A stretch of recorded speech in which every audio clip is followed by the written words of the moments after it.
Now then, I was talking about this news, not this particular, but just in general about the aviation in Russia in the upcoming months, years, and so on and so forth.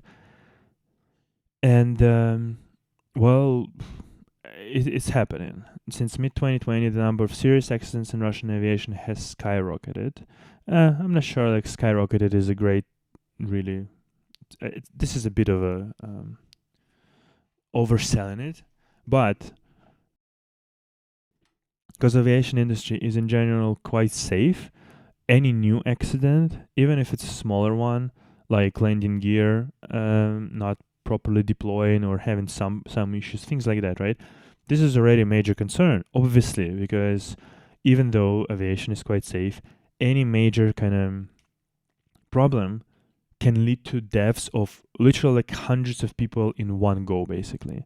So obviously you want to have as best of like the technology, as best of suppliers, as best of the replacement parts and things like that as you can, or not as you can, as you should, as like the manufacturers demand.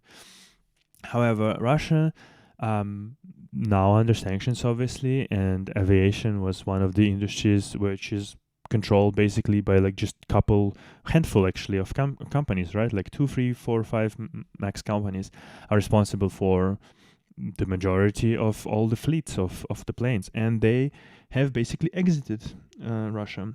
And so now Russia's trying to find spare parts, find some parts in from this is just insanity, from African partners, India, other friendly countries, which is basically saying China, mostly. Iran as well, apparently, was helping with some things, but the as you can see, the accidents are getting sort of piled up a little bit, because, well, yeah, because you need to service your planes, and if you don't have spare parts, well, you can either cannibalize your existing fleet, which is what Russia is doing or will be doing for sure, because maybe right now it hasn't been like so much time that the fleet is like completely decrepit, but obviously it's going to get worse over time.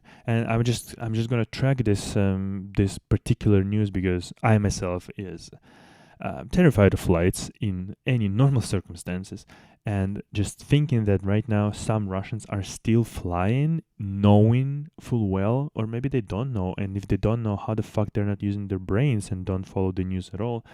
I don't understand how anybody right now in Russia would fly. Why would anyone fly, and how could they? Because each time you basically take you basically go into the plane right now in Russia is well, it's not like 1% of a percent of a percent that some accident will occur. Now it's kind of 50-50 really, because you don't know, was this plane serviced well, was it not, the spare parts, where did they come from? And what's interesting is that these imported parts are not going any certification. So you don't know the quality of the metals, for example, right? In some spare part, whatever, in some landing gear, right? You don't know, like, some bolts, for example, right? Is the metal strong enough, right? Was it, I don't know, was it properly transported? Did it undergo some sort of giant kind of changes in whatever temperature, something like that? I don't know. The fact of the matter is, right now, because Russia was basically unprepared for the war, most of the Russia anyway. Well, this is the reality, and it's pretty fucking scary, to be honest. Because, yeah, well, it's a plane. If something goes wrong, you're fucked. So yeah. Once again, news, all of these things, all the articles will be in a description, because obviously it's quite a lengthy article, and they're comparing it to Iran, for example, so on and so forth. Just It's an interesting article, so yeah, I'm going to encourage everybody to take a look at it yourself.